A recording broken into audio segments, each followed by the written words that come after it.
Hello, my beautiful Sussex gang, and welcome back to the channel. Now, I want you to listen very carefully today because I think something rather interesting is happening in the royal media ecosystem. And no, this is not simply another story about Prince Harry and Prince William. This is bigger than that. So, there was an interesting exchange between Camilla Tominey and Robert Jobson on the Daily Telegraph's Royal podcast. I think it's called the Royal Tea or something like that. Anyway, whatever it's called. Now, we all know about Camilla Tominey. Yes, we know. So I'm not going to go into her background or history or anything like that. But we know Robert Jobson as well. He is who I call the king's man. He's always been on the side of the king and crown and country. And he's fairly measured in what he says. And he is meant to be the godfather of royal reporting, according to, I can't remember who called him that, but somebody called him that anyway. And the other royal reporters kind of believe that he definitely has access, whereas some of them, like the woman, for example, who photoshopped her face onto Meghan's in the Harry and Meghan's engagement photo, while somebody like her, I believe everything she says is, well, we know what we think about her. Somebody like Robert Jobson, he's been around for a long time and people believe he has clout. So this is interesting what he has to say. So I'm going to start with what he actually says because the specific words actually matter. And I try to be accurate and I try to be fair. So he was asked plainly by Camilla Tominey whether the other brother will be a good king. Now, Robert Jobson, to my surprise, he didn't reach for the usual composed statesman-like answer.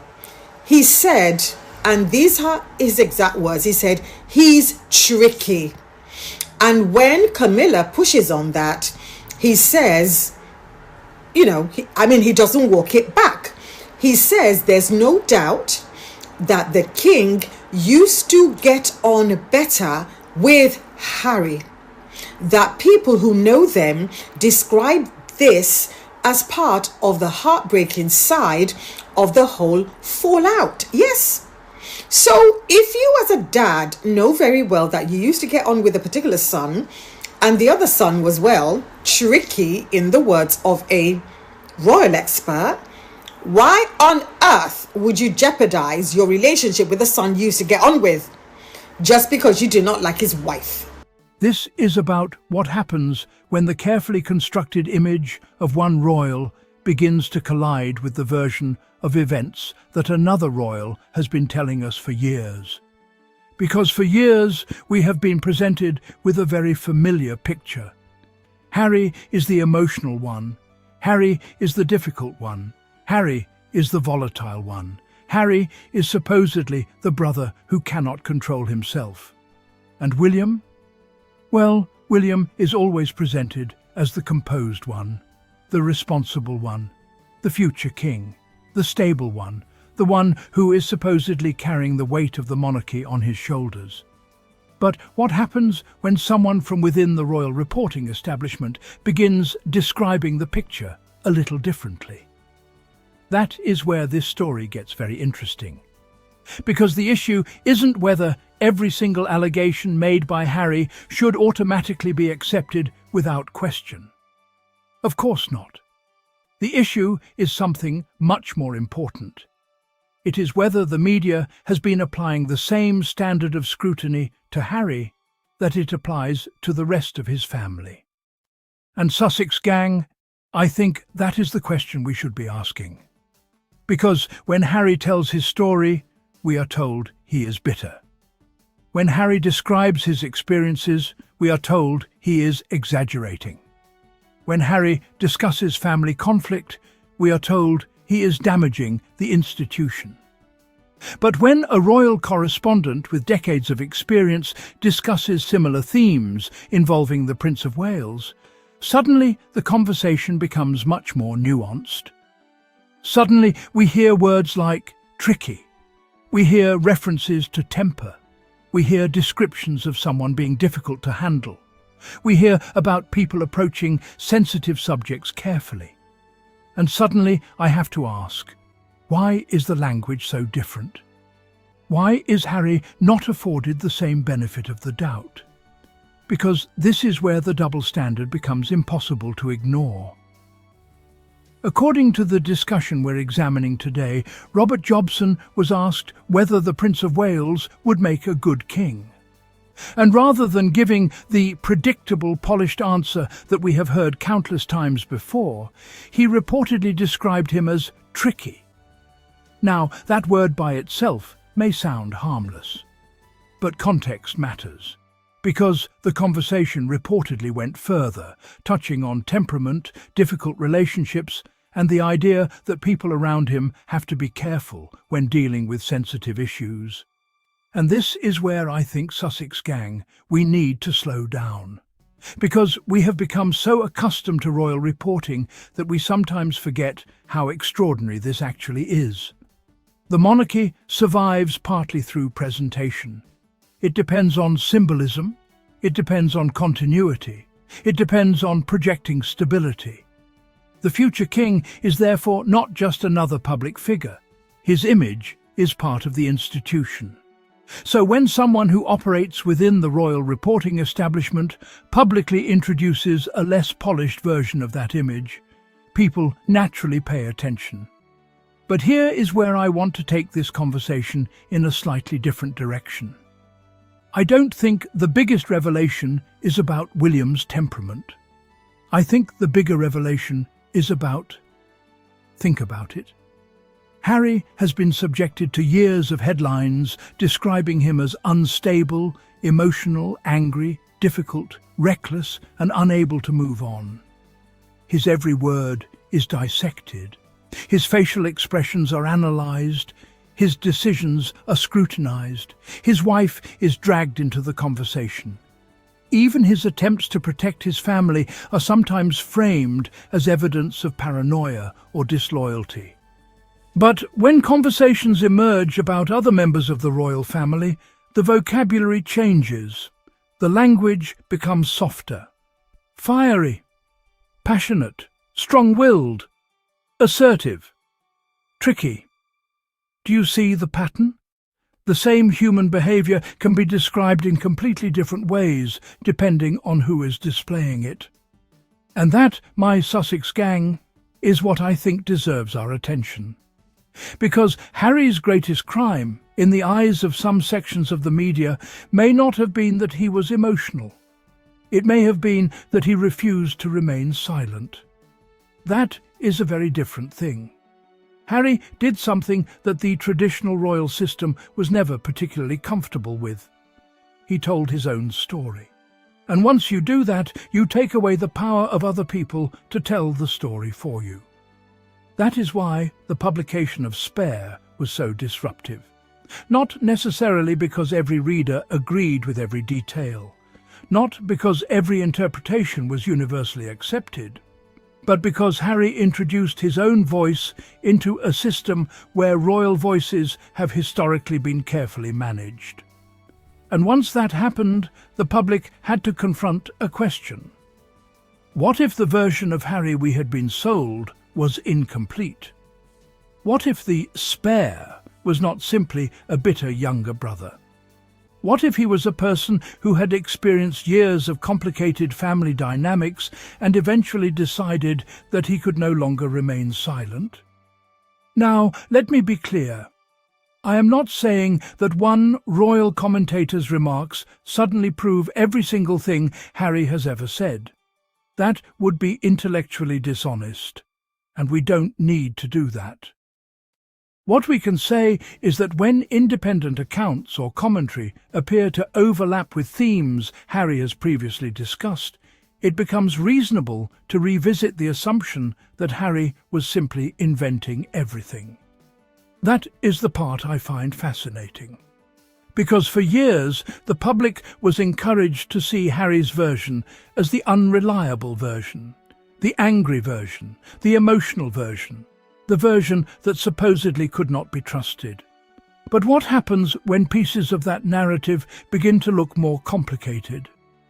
What happens when the person who has been labelled volatile is not the only person described as having a temper? What happens when the supposedly perfect relationship between father and son turns out to have been much more complicated than the photograph suggested? And what happens when the brother who was portrayed as the calm, reasonable future king is also described in less flattering terms by people familiar with the institution? Suddenly, the story becomes less black and white. And that is precisely what the royal media machine has often struggled with. Because Harry and Meghan exist in a world that demands simple characters: good royal, bad royal, loyal brother, betraying brother, perfect wife, problematic wife, future king, difficult spare. But real families are not like that. Real families are complicated. People can love each other and still hurt each other. Brothers can be close and still fall out. Parents can care deeply about their children and still make decisions that cause pain. And people can have strengths and weaknesses at the same time. The problem begins when the media insists on creating saints and villains instead of human beings. And Sussex gang, I believe that is one of the greatest mistakes made in the coverage of Harry and Meghan. They were not allowed to be complicated. Harry was not allowed to be hurt. Meghan was not allowed to be ambitious. They were not allowed to succeed independently without that success being interpreted as an attack on the monarchy. Every action had to fit a predetermined narrative. And once you understand that, you begin to look at the coverage differently. Because perhaps the real battle was never simply Harry versus William. Perhaps it was always, and those are two very different things. Now, I also want to discuss the timing, because timing in royal stories is everything. Why are these conversations happening now? Why are we suddenly seeing more complicated discussions about the Prince of Wales? Why are commentators who have traditionally operated within the royal ecosystem becoming more willing to discuss difficult aspects of royal family dynamics? I'm not saying there is some secret coordinated plan. We simply don't have evidence for that. But I do think the public mood has changed. The old formula is no longer working as effectively as it once did. People are asking more questions. They are looking beyond the headlines, they are comparing interviews, they are revisiting old stories, they are looking at patterns, and most importantly, they are asking, wait a minute, why was Harry condemned for saying this while someone else is treated differently for saying something similar? That question is dangerous to a simplistic narrative. Because once you start questioning the framing, you start questioning everything. And that is why I think Sussex supporters should remain calm and analytical. We don't need to exaggerate, we don't need to invent, we don't need to claim that every rumour is fact. The truth is powerful enough when you allow people to examine the evidence for themselves. What I find particularly striking is the way Harry's decision to step away has changed the conversation. Because Harry is no longer standing inside the institution, waiting for someone else to defend him. He has built a life outside of it. He has created a family. He has pursued projects. He has continued his work with the Invictus Games. He has spoken openly about mental health. He has continued to advocate for causes that matter to him. And perhaps most importantly, he has refused to allow his identity to be permanently defined by the title spare. That is a form of freedom. And maybe that is why the narrative around him has remained so intense. Because Harry represents something uncomfortable. He represents the possibility that a person can leave the system and still have a voice. He can walk away and still command attention. He can build a life outside the palace walls, and he can tell his own story. That is a very different kind of power. And Meghan, too, represents something that disrupts the old formula. She entered the royal family as an outsider. She brought her own identity, her own career, her own voice. And rather than disappearing into the background, she and Harry eventually chose to create their own path. Whether people like that decision or not, it changed the conversation forever. Now, let us return to Harry, because I think there is something deeply significant about the fact that his claims have been repeatedly dismissed as emotional, while the broader picture is often discussed in much softer terms when the information comes from established royal commentators. This is why I always say, don't just listen to what is being said, listen to, and listen to. That is where the real story often lives. If Harry says there was conflict, he is accused of betrayal. If a royal commentator describes tension, it becomes inside information. If Harry discusses difficult family dynamics, he is called bitter. If someone else discusses those dynamics, they are described as providing context. Do you see the difference? And I think this is where the narrative around Harry begins to crack. Because you don't have to believe every word Harry has ever said to acknowledge that he may have been telling the truth about the broader pattern. You don't have to agree with every decision he has made to recognize that his experiences were real. And you certainly don't have to dislike William to acknowledge that the future king is a human being, with strengths and weaknesses just like everyone else. That is what fairness looks like. And perhaps that is what the royal media conversation has been missing for years. Fairness. My Sussex gang, Harry and Meghan, have never needed us to pretend they are perfect.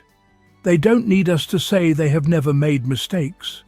What they deserve is the same thing everyone else deserves: context, nuance, and the opportunity to be judged by the same standard. Because if we are going to discuss Harry's temper, then we should be able to discuss everyone else's. If we are going to analyze Harry's emotional reactions, then we should be willing to analyze the behavior of the people around him. If Harry's memoir is going to be treated as evidence of his instability, then surely other accounts of royal family dynamics deserve the same level of scrutiny. You cannot have one standard for Harry and another for everyone else. That is not journalism. That is narrative management. And I think the Sussex gang has become increasingly aware of that. So, for me, the biggest takeaway from this entire discussion is not that one royal is good and another is bad. It is not that Harry was right about everything and everyone else was wrong. The bigger takeaway is that the story is more complicated than the headlines ever wanted us to believe. Harry was not simply the volatile spare. William was not simply the perfect future king. Charles was not simply the perfect father. Meghan was not simply the problem. These are human beings caught inside an extraordinary institution, surrounded by competing interests, powerful media narratives, and decades of tradition. And once you strip away the labels, what remains is a family. A complicated family. A family where relationships can break. A family where people can hurt each other. A family where reconciliation can be difficult. And perhaps most importantly, a family where the person who chooses to speak first is not automatically the person who is lying. That is the lesson I take from this. And that is why I believe Harry's story deserves to be revisited with fresh eyes. Not worshipped, not blindly accepted, but examined. Because maybe, just maybe, the question we should have been asking all along was not, why is Harry saying these things? Maybe the better question was, why were we so determined to believe he couldn't possibly be telling the truth? Think about that. Because sometimes the most powerful challenge to a narrative isn't a new story. It is an old story being looked at from a completely different angle. And Sussex gang, I want to know what you think. Do you believe the royal media has applied a double standard to Harry? Do you think his account of his family relationships deserves to be revisited in light of more recent commentary? And do you think the public has been given a complete picture of what really happened behind those palace walls? Let me know in the comments, because I want to hear from you. And if you enjoyed this deep dive, make sure you hit that like button. Subscribe to the channel if you haven't already, because we are not here simply to repeat headlines. We are here to question them. We are here to look beyond the carefully packaged narratives. And most importantly, we are here to have the conversations that other people sometimes don't want us to have. So, to my beautiful Sussex gang, thank you for being here. Thank you for watching. Thank you for thinking critically. And until next time, remember, don't just listen to the story they're telling you. Ask yourself who is telling it. Ask yourself why they are telling it. And most importantly, ask yourself what they might have left out. I'll see you in the next one.